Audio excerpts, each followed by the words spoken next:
Si en realidad tuviéramos que cerrar un mensaje ahora mismo, les digo que con el pasaje que leyó Jorge al principio de Efesios 6, ya tendríamos una linda conclusión del mensaje. ¿Sí? Si pudiéramos realmente atesorar esas palabras en nuestra mente y en nuestro corazón, creo que ya el día de hoy nos llevaríamos un mensaje que tendríamos que tener realmente en claro todos los días de nuestra vida.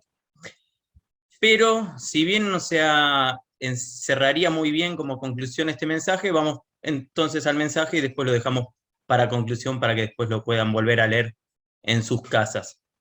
¿Sí? Si nos ponemos a pensar en los últimos mensajes que estuvimos escuchando, en mensajes anteriores, habíamos tenido y recibido una invitación en Ageo a meditar en nuestros caminos, ¿sí? También a considerar aquellas cosas que no debíamos amar, las cosas del mundo, que eso lo habíamos visto con Jorge en primera de Juan 2, 15 al 17. Y por último, el domingo pasado, una frase que me quedó muy grabada, que nos compartió José, es que el pueblo de Dios, la nación de Dios, está siendo atacada. Y recién también Jorge nos estaba compartiendo que los principios de Dios también están siendo atacados. Si sacamos conclusiones, los últimos mensajes nos estaban hablando mucho de lo mismo, de los ataques que estamos sufriendo por parte de nuestro enemigo. Y este mensaje tiene justamente una estrecha relación con estas cosas. Seguir meditando, obviamente, día a día nuestros caminos, reflexionar sobre aquellos enemigos que tenemos como creyentes y entender también quién es el más interesado en atacar al pueblo de Dios. Primeramente, vamos a retroceder en el tiempo e irnos hasta una de las historias más conocidas de la Biblia, el primer engaño, la primera caída y el ingreso del pecado. Todos sabemos muy bien que esto lo encontramos en Génesis. Todo era perfecto, todo era bueno en gran manera. Adán vivía en una plena comunión con su Creador, no había problemas, no había discusiones, solo había vida y la muerte no existía. Dios pone a Adán para trabajar en el huerto y cuidarlo, ¿sí? En el huerto del Edén, dándole la libertad de comer de todo árbol del huerto, pero con una advertencia que decía: más del árbol de la ciencia del bien y del mal no comerás, porque el día que comieses de él, ciertamente morirás. Luego de esto, Dios considera la situación de Adán. Adán estaba solo y dice Dios: no es bueno que el hombre esté solo, y entonces crea a la mujer, crea a Eva. Según el relato bíblico, en Génesis, apenas crea a Eva, en final del capítulo 2, ya viene el engaño de la serpiente, el capítulo 3. Por lo tanto, no tenemos unos relatos en el medio, ¿sí? Ya aparece Eva creada y ya aparece lo que es el engaño de Satanás, ¿sí? La caída del hombre en pecado. Y dice en Génesis, capítulo 3, no lo busquen porque voy a estar leyendo quizás varios pasajes, así no perdemos el tiempo. Dice: pero la serpiente era astuta más que todos los animales del campo que Jehová Dios había hecho, la cual dijo a la mujer: ¿con que Dios os ha dicho no comáis de todo árbol del huerto? Y la mujer respondió a la serpiente: del fruto de los árboles del huerto podemos comer, pero del fruto del árbol que está en medio del huerto, dijo Dios, no comeréis de él, ni le tocaréis, para que no muráis. Entonces la serpiente dijo a la mujer: no moriréis, sino que sabe Dios que el día que comáis de él, serán abiertos vuestros ojos y seréis como Dios, sabiendo el bien y el mal. Y vio la mujer que el árbol era bueno para comer y que era agradable a los ojos, y árbol codiciable para alcanzar sabiduría, y tomó de su fruto y comió, y dio también a su marido, el cual comió así como ella. Dios, quien es veraz, había dicho: moriréis. Lucifer, como padre de mentiras, le dice a Eva: Dios te ha mentido, no moriréis. Entonces Eva en ese momento se encuentra en un lugar en el que tiene que tomar una decisión, a la cual, y esa decisión era: ¿a cuál de los dos creo? Y hay una frase que leí en un libro que era muy interesante que dice, cuando hay dos afirmaciones precisas y opuestas, ambas no pueden ser ciertas. Lo voy a decir de nuevo. Cuando hay dos afirmaciones, en este sentido, que Dios decía por un lado, moriréis, y el diablo decía, no moriréis, cuando hay dos afirmaciones que son precisas y opuestas, ambas no pueden ser ciertas. Obviamente, una de esas dos afirmaciones debería ser cierta. O había mentido Dios o había mentido el diablo. Y Eva sacó la conclusión incorrecta, que el que había mentido había sido Dios. La consecuencia de esto ya la sabemos muy bien, la conocemos y no hace falta que ahonde sobre ello. Ahora me tomo una licencia y esto es un total pensamiento mío que obviamente no está en la Biblia, pero pienso, tal vez Eva no vivió mucho tiempo con Dios y no lo conoció muy bien, por eso se dio al engaño, por eso les decía que no había quizás mucho relato entre el final del capítulo 2 y el principio del capítulo 3. Por eso me tomo esa licencia, que como les digo es un pensamiento muy mío, capaz que no lo conocía muy bien a Dios y por eso le creyó a Satanás. Satanás siempre codició y sigue codiciando el ser igual a Dios. Quiere la gloria solo para él y luego de haber sido expulsado del cielo, lo único que le queda es descarriar a su creación. Y para eso sigue utilizando siempre la misma metodología que utilizó con Eva y que también realmente le dio resultado, que es el engaño y la mentira. Recordemos nuevamente, cuando hay dos afirmaciones precisas y opuestas, ambas no pueden ser ciertas, ¿sí? O hay verdad o hay mentira, ¿sí? La verdad siempre es la que gana, obviamente. Por lo tanto, o le creemos a Dios o le creemos al diablo. Y así pasó con Eva. Y así, perdón, como pasó con Eva, también puede pasar con nosotros. No estamos exentos para nada de las tentaciones y los engaños del diablo.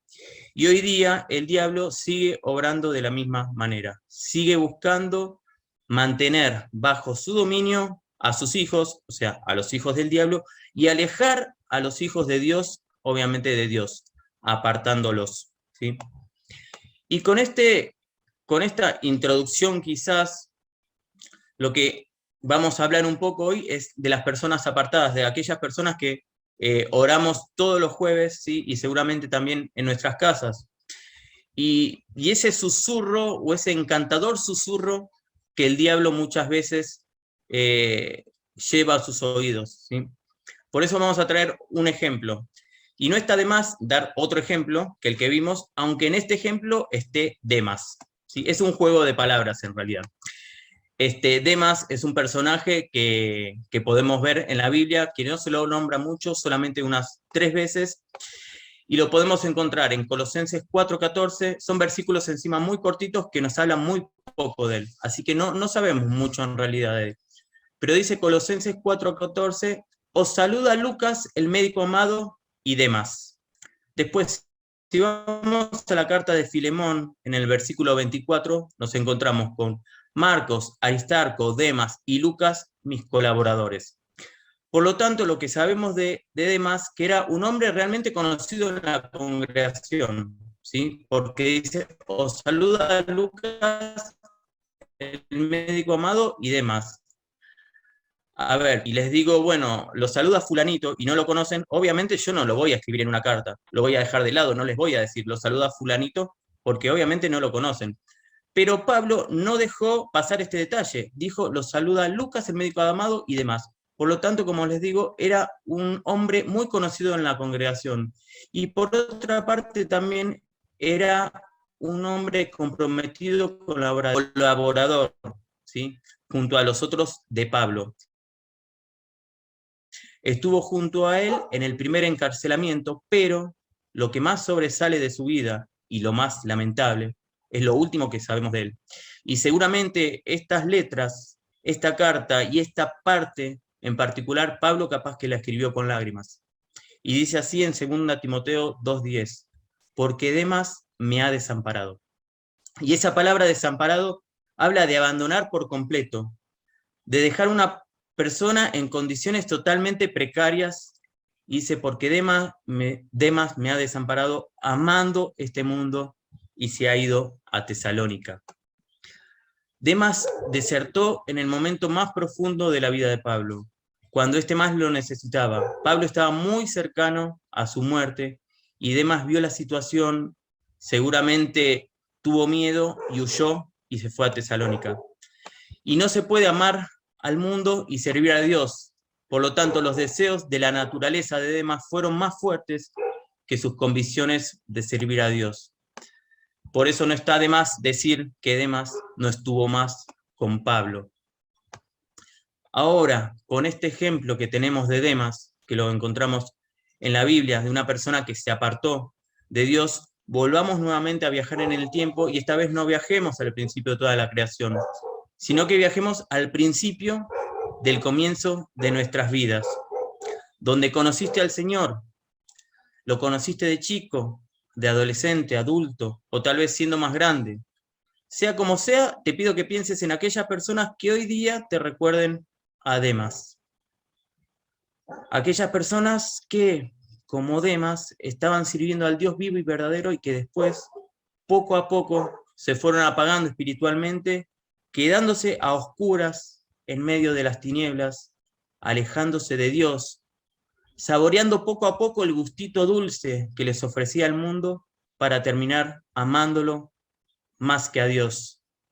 No sé qué nombres se te pueden venir a la mente, a mí la verdad se me vienen muchos nombres a la mente, estuve pensando en ello en estos días, desde el primer día, ¿no?, que empecé a ir a la iglesia, vi muchas personas que estaban comprometidas, personas que estaban en el púlpito, personas que presidían, que hoy en día ya la verdad que no están. Y pienso, ¿no?, ¿qué será de sus vidas? De algunos sé, de otros no. ¿Pensarán en algún momento en Dios?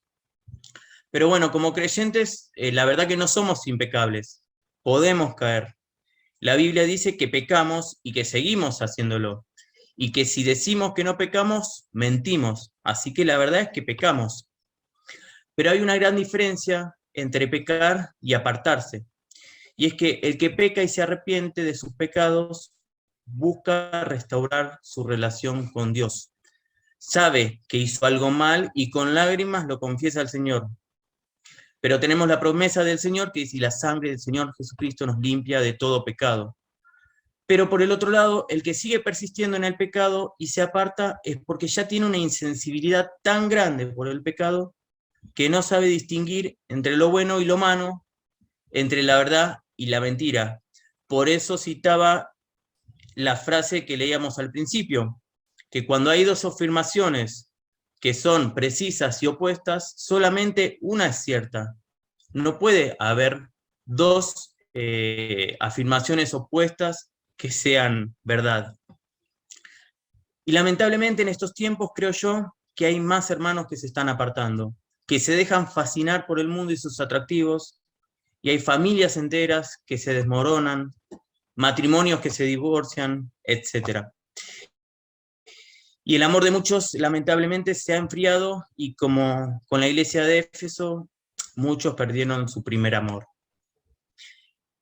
Y ahora quería hablar un poquito de lo que es la caída del creyente. En realidad iba a compartir una canción, pero bueno, por temas de lo que es derechos de autor, no sabía bien si se podía grabar en el mensaje o no, entonces preferí no pasarlo. Y la otra idea era pasarla antes de la reunión, pero no iba a tener mucho sentido. Así que simplemente voy a leer la letra. Les pido que presten un poquito de atención. Y la canción se llama Slow Fade, ¿sí? Dice caída lenta, y es de Casting Crowns. No sé si lo pronuncié bien, pero bueno, se puede, cualquier cosita después les paso el nombre de la letra del conjunto. Igualmente quiero agregar algo sobre la caída del creyente antes de leerle la canción. Que la caída del creyente generalmente no es abrupta, sino que es una caída lenta, ¿sí?, como dice el título de esta canción. El diablo prepara con mucha astucia y sutileza su plan. Y es como un encantador susurro que poco a poco va ingresando en la mente de los hijos de Dios. Es un plan tan sutil que cuando quien cae en sus redes se da cuenta, a veces es muy tarde, ¿sí? Y bueno, ahora sí, les voy a compartir esta canción, que en realidad la canción es tomada de una canción de la escuelita dominical. ¿Vieron esa canción que dice, cuida tus ojos, cuida tus manos, cuida tus labios? ¿Sí? Es una canción que es para chicos, pero bueno, obviamente esta es una versión que está adaptada para cristianos más adultos. Y dice, cuida mis ojitos con lo que ven, pues la segunda mirada es la que ata tus manos mientras la oscuridad jala las cuerdas. Lo voy a leer de nuevo porque es muy interesante entenderlo. Dice, cuida mis ojitos con lo que ven, pues la segunda mirada, la que ata tus manos mientras la oscuridad jala las cuerdas. Cuidado, piecitos, por donde van, pues las pisadas hacia atrás son las más seguras de seguir. Cuidado, mis oíditos, con lo que oyen, pues cuando la adulación te lleva al compromiso, el fin ya está cerca. Cuidado, boquita, lo que hablas, porque las palabras vacías y las promesas llevan a corazones rotos a malos caminos. Es una caída lenta cuando te dejas llevar. Es una caída lenta cuando el blanco y el negro se vuelven gris. Te invaden pensamientos, tomas decisiones y hay un precio que pagar cuando te dejas llevar. El viaje de tu mente a tus manos es más corto de lo que piensas. Cuidado si crees que estás de pie, pues podrías estar hundiéndote. La gente nunca se derrumba en un día.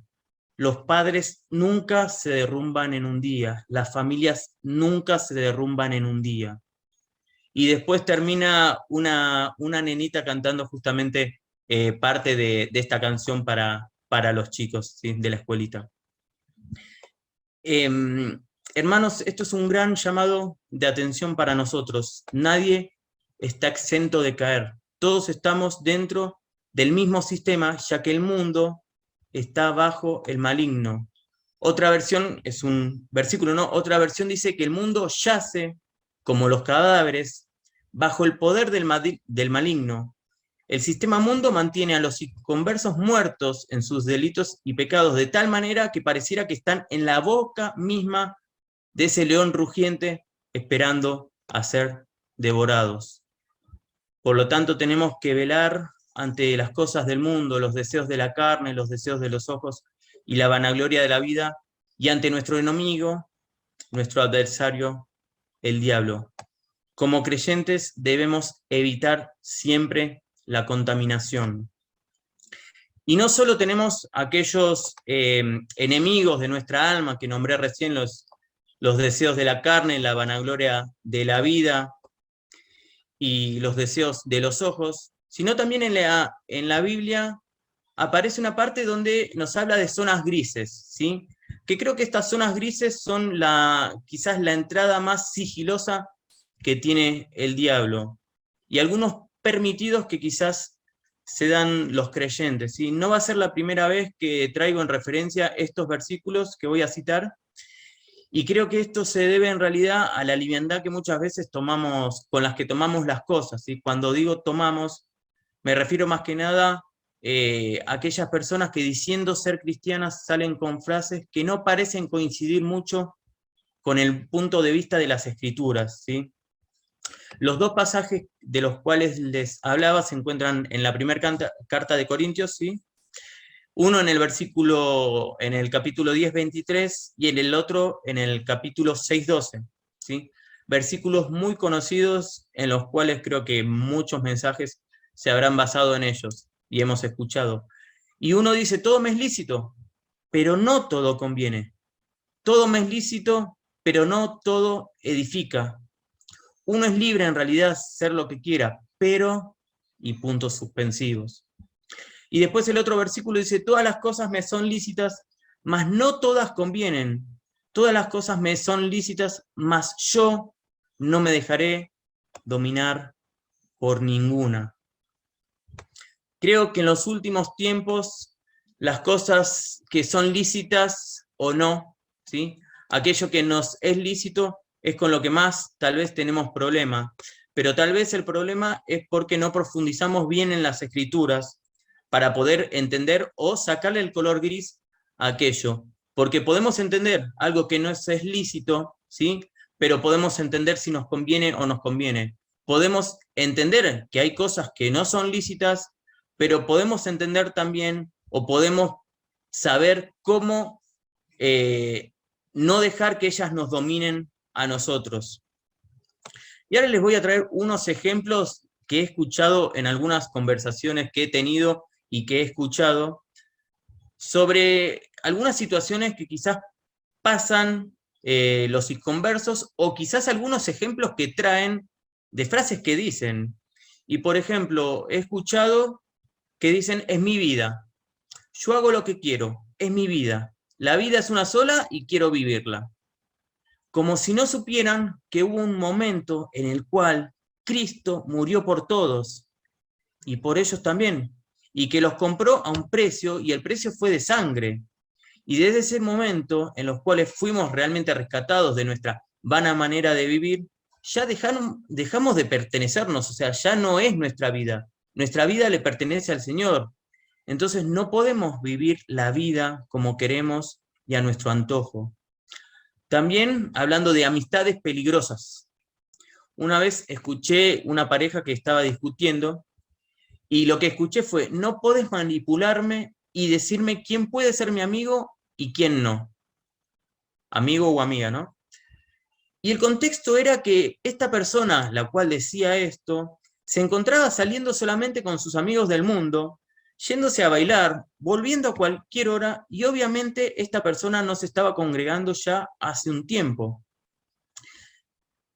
Con respecto a los amigos, ¿sí? La Biblia, y quizás es un punto gris, la Biblia no nos dice que no nos relacionemos con la gente del mundo. Es más, dice que si fuera así, nos tendríamos que salir del mundo. O sea, si no tenemos que relacionarnos con ellos, nos tenemos que salir del mundo. Pero sí nos dice que la amistad con las cosas del mundo es amistad para con Dios. Si nuestro círculo íntimo es de personas que no tienen a Dios como el centro de sus vidas, indudablemente sus vidas van a influir de manera negativa en nosotros. Y que no me digan, no, porque bueno, les voy a predicar, cuando ya vemos en la vida de esa persona, del creyente que se apartó, que su vida ya no coincide con lo que dice la palabra, que su vida ya se fue para disfrutar los deleites temporales que ofrece el mundo. Y nos encontramos también en la carta de Corintios que el apóstol nos dice qué comunión tiene la luz con las tinieblas y qué concordia Cristo con Belial y qué parte del el creyente con el incrédulo y qué acuerdo hay entre el templo de Dios y los ídolos, porque vosotros sois el templo del Dios viviente. Y no quiero hablar en el tema de noviazgos, ¿no? Ya eso es otro tema. Ya nos habla de yugo desigual, no solamente en lo que son los negocios, sino obviamente en lo que es, o lo que sería nuestra relación con otra persona que, como es, que no pertenece a nuestro círculo, a nuestras iglesias, que no es creyente. No, una vez me dijeron, ¿sí? Yo les había comentado, le había comentado a una persona, digo, no, sí, porque hay una amiga de mi hermana que realmente, o sea, me tira mucha onda, no sé qué, que esto, que el otro, y la persona creyente me dice, ¿y qué? ¿Y qué? No pasa nada, ¿y qué onda vos? Digo, no, o sea, a ver, ya hay un principio básico que la persona no es creyente y ya está. O sea, ya eso corta por cualquier lado, o sea, cualquier tipo de relación que puedas tener con esa persona. Entonces hay principios que creo que los creyentes a veces olvidamos. Hay principios que son básicos, principios que ni siquiera, o sea, hay que preguntar o hablar sobre ellos. O sea, principios que tenemos que ya tener grabados en nuestra cabeza. Y después otro tema también es, más que nada esto va para las mujeres, pero no se sientan bombardeadas quizás. Pero también he escuchado el me visto como quiero, ¿sí? Y esto me pasó hablando con otro hermano, que llegamos a una conclusión de lo impresionante que es la importancia en el cuidado de la sobreexposición de la imagen en las redes sociales. Chicas y no tan chicas, ¿sí? Chicas y no tan chicas, y también algunos hombres, subiendo fotos en las cuales muestran de más de lo que deberían, ¿sí? Y lo peor de esto es que una vez escuché a una madre creyente decir, y bueno, pero si no muestran a esta edad, ¿cuándo van a mostrar? Por favor, esto es el consejo que le da una madre a su hija, es inadmisible. O sea, no lo pude entender. Cuando escuché eso, era como para pegarle, perdón, un cachetazo con la Biblia, porque ¿cómo le podés dar ese consejo a tu hija? ¿O cómo podés pensar eso? Cuando en realidad hubiese sido mejor que la madre le dijese, como dice en 1 Timoteo 2:9, vestite pero con ropa decorosa. Más que mostrar de más, mostrar pudor y modestia. Y cuando el apóstol habla de pudor, se refiere a humildad y una idea de pena o vergüenza, ¿sí? Una mujer piadosa debería sentirse avergonzada y culpable si lleva a un hombre a tener pensamientos impuros, ¿sí? Y modesta, que es justamente lo opuesto a la arrogancia, a querer llamar la atención, que muchas veces eso es lo que pasa con las redes sociales, o sea, se trata de llamar la atención a otras personas. Aunque no parezca, ¿sí? La modestia es una forma de vestir y perdón, bueno, como les decía, es querer llamar la atención, ¿sí? Y aunque no parezca, esa forma de vestir y al compartir las fotos en las redes sociales, indefectiblemente trae como consecuencia lo esperado por aquellas personas que comparten, ¿sí? Que es que le comenten las fotos y que de alguna manera le levanten el ego, que se sientan como elogiadas con frases bonitas. Y lo que pasa es que esto después termina en conversaciones, ¿sí? Que seguramente le escribe algún amigo o persona del mundo, en las cuales los pensamientos de las personas del mundo no son los mismos pensamientos que los que tenemos nosotros. Así que lamentablemente muchas veces quieren llevar a esa persona o a esa mujer o la terminan arrastrando para el mundo y lo dejamos ahí, ¿sí? Porque las cosas se pueden poner hasta peores, ¿sí? Y en realidad una mujer cristiana llama más la atención de un hombre creyente y quizás lo conquista más si le dice una simple frase, como por ejemplo, no, mejor no me cuentes eso porque no quiero andar en chismes.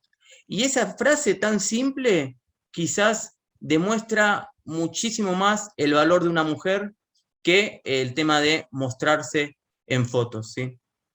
Hermanas, Dios no escatimó para nada al crearlas, ¿sí? Las hizo hermosas en todo sentido, pero la verdadera hermosura de una mujer se ve cuando teme a Jehová, cuando tiene a Cristo en su corazón. Y ejemplos como estos de cosas que he escuchado, de conversaciones y demás que he tenido, hay muchísimos, pero si leemos las escrituras con profundidad, las zonas grises de alguna u otra manera se vuelven blancas o negras. Ahora, una frase que seguramente han escuchado mucho y que es muy graciosa. ¿Vieron cuando un chico le dice al otro, no seas larva? Sí, que suena medio, bueno, para mí suena medio gracioso, ¿sí? Pero vamos a traer esa frase a lo que es el marco espiritual. Y vamos a hablar un cachitito de la larva y la mariposa, ¿sí? Una larva es un animal que se arrastra por el suelo y es la fase juvenil de los animales con desarrollo indirecto, o sea, con metamorfosis, ¿sí? Es un animal al principio que se vuelve otro completamente diferente. Justamente la palabra metamorfosis, que viene del griego, significa más allá de la forma anterior, ¿sí? Había una forma que es totalmente transformada en otro. Por lo tanto, una larva o una oruga, ¿sí? Que se le dice a la mariposa, pasa por un proceso de transformación en el cual cambia completamente su anatomía, su fisiología y ecología. Y no solo esto, y esto es importante y lo tengo remarcado, sino que también cambia el ambiente donde estaba y sus comportamientos. Ya deja de arrastrarse por el piso y la ves volando por todos lados con la hermosura que tiene una mariposa. Y de igual manera pasa con una persona que conoce a Cristo. Al conocerlo, pasa por una transformación total. Se convierte en una nueva criatura, como dice 1 Corintios 5:17, que dice, de modo que si alguno está en Cristo, nueva criatura es. Las cosas viejas pasaron he aquí, todas son hechas nuevas. El creyente pasa por una transformación total, un giro de 180 grados, pero con un pasado que sigue presente en su vieja naturaleza. Hasta el apóstol Pablo sufrió esto y expresó: miserable de mí, ¿quién me librará de este cuerpo de muerte? Y esa vieja naturaleza, lamentablemente, va a vivir con nosotros hasta el último día de nuestras vidas. Y cada vez que quiera aparecer, hay que hacer una sola cosa: hacerla morir. Cada uno de nosotros está plenamente capacitado intelectualmente para tomar decisiones. Es más, tenemos la mente de Cristo, como nos dice las Escrituras, y con esa mente podemos tomar decisiones. Y muchas veces, aunque haya decisiones que parezcan muy pequeñas e insignificantes, pueden tener un gran impacto en el resto de nuestras vidas. Como para poner un ejemplo, cuando David ve a Betsabé en aquel balcón, ¿sí? Esa mirada y el acto consecuente de después de acostarse con ella trajo una cantidad bastante grande de pecados, ¿sí? Y un impacto importantísimo en la vida de él y de los demás. Por eso una decisión mal tomada, una decisión tomada en la carne, puede determinar el final de nuestra relación con Dios. Irse es más fácil que volver, porque para volver hay que humillarse y quebrantar el corazón delante de Dios. La decisión es individual de cada uno. Podemos volver a ser quien éramos antes, unas larvas, tomando esta metáfora, y arrastrarnos por el piso, que sería igual a lo que dice el proverbio. Discúlpeme, pero la palabra de Dios a veces es fuerte, ¿sí? Y yo no suelo minimizar algunas cosas, pero bueno, el proverbio dice: el perro vuelve a su vómito y la puerca lavada a revolcarse en el cieno. Podemos disfrutar de la vida en comunión que Dios nos ofrece, o podemos revolcarnos en el cieno como la puerca, volver al vómito o arrastrarnos como unas larvas. En ambos caminos, ¿sí? En el camino que Dios nos brinda, que es el camino estrecho, o en el camino espacioso, que es el camino por donde el diablo muchas veces nos quiere llevar, hay problemas en todos los caminos. La diferencia para enfrentarlos radica en que la paz de Dios, en que la paz que Dios da para atravesar los mismos, en contraste de una paz que ofrece el mundo, que no es ni más ni menos que pasajera. ¿Sí? No hay comparación entre lo que es la paz que Dios da y la paz que el mundo ofrece.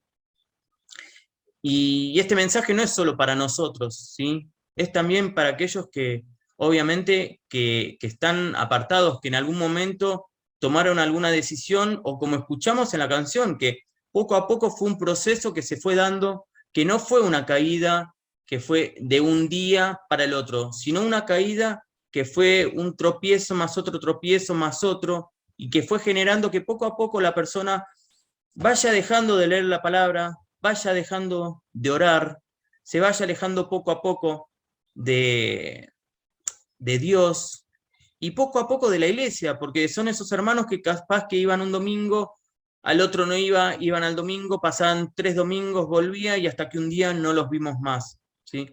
Por eso mismo yo no sé cómo está tu vida, pero de algo estoy seguro, y es que Dios pensó de manera particular en vos al salvarte.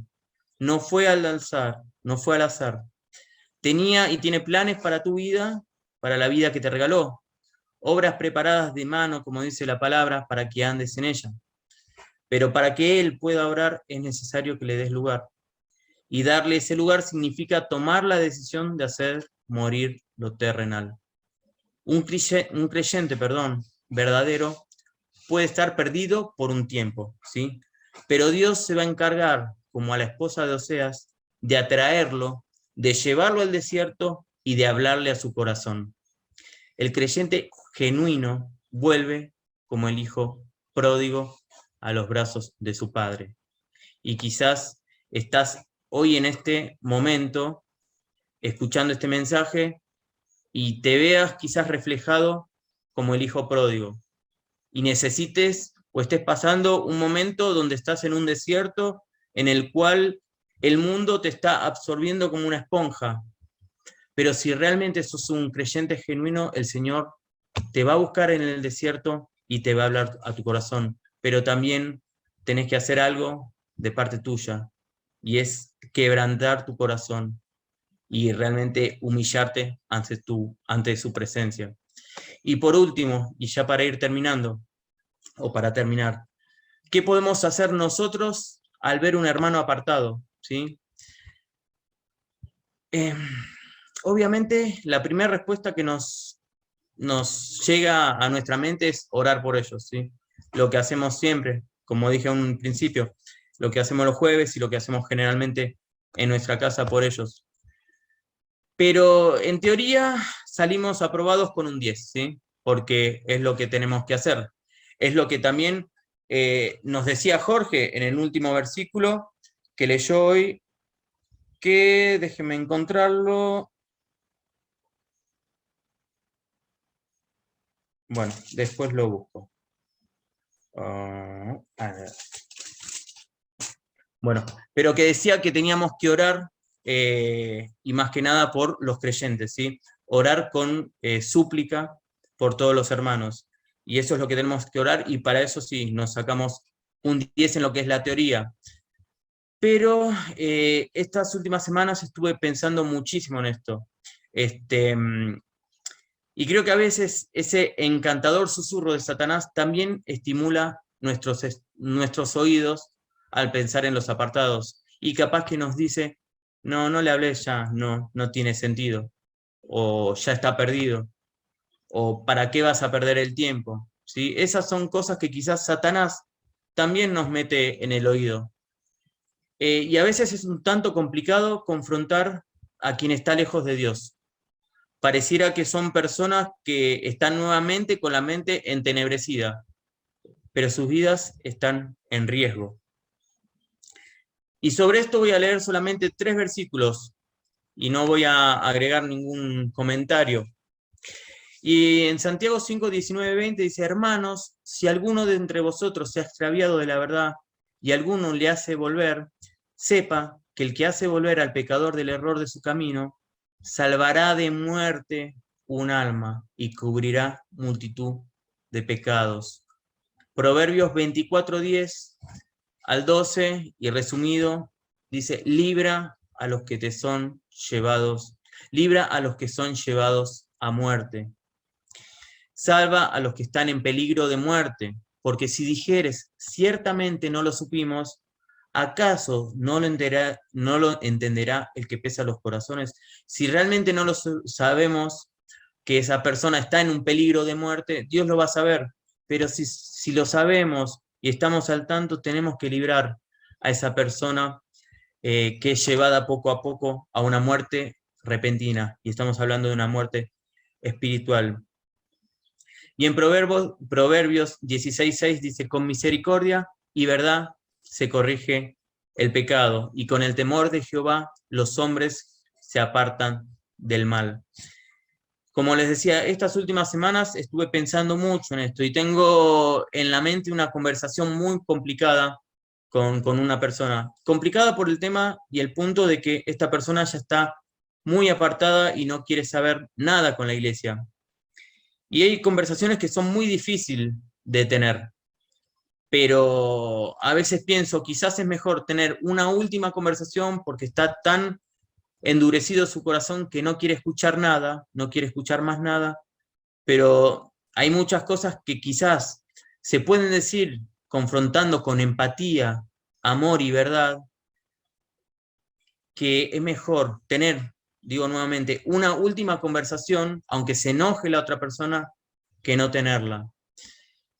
Esto es lo que realmente el Señor quizás puso en mi corazón, y fue más que nada también por el tema de esta conversación que en algunos de estos días tengo que tener con esta persona, y es lo que le quería compartir, porque muchas veces quizás hablamos de los apartados, pero sinceramente, y en mi punto de vista, no sé tampoco cuánto hacemos más por ellos, ¿sí?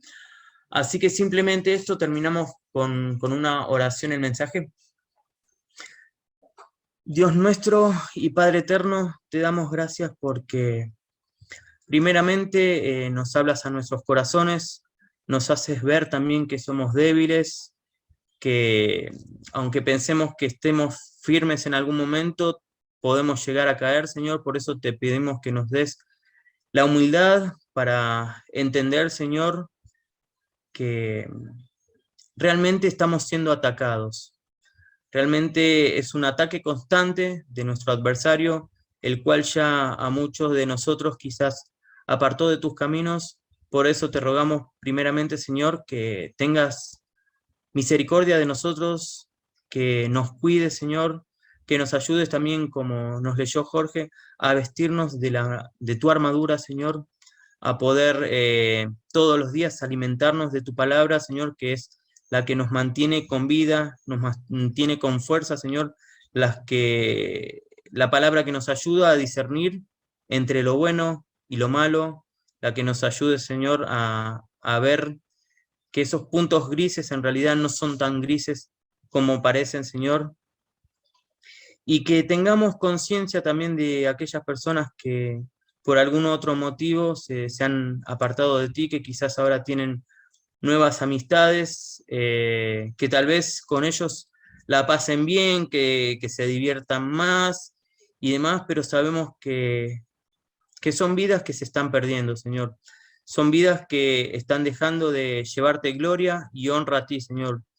Y como hijos tuyos, lo primero que buscamos justamente es darte gloria a ti. A veces con muchas imperfecciones, Señor, pero si realmente buscamos eso, también nos tenemos que preocupar por aquellas personas que no te están dando la gloria que realmente tú mereces. Por eso te rogamos, Señor, que nos ayudes también a poder contactarnos con aquellas personas, poder hablar con ellos, Señor, con amor, como dijimos, y mostrarles, Señor, lo que dice tu palabra, mostrarles, Señor, que hay una sola verdad, y que esa verdad, Señor, es la que nos hace libre, Señor, que esa verdad es tu Señor, es el Señor Jesucristo, tu Hijo amado, Padre. Te damos gracias porque nos mantienes, Señor, porque nos proteges, porque nos libras, Señor, del mal, y ayúdanos, Señor, a que cada día de nuestra vida, Señor, sea un día arraigado a tu persona. Te damos las gracias en el nombre de Cristo Jesús. Amén. Desesperaría, simplemente creo que moriría, todo acabaría si no fuera por la certeza que duerme en mi alma, que tú eres mi esperanza. Eso me basta, y ese consuelo todo lo calma.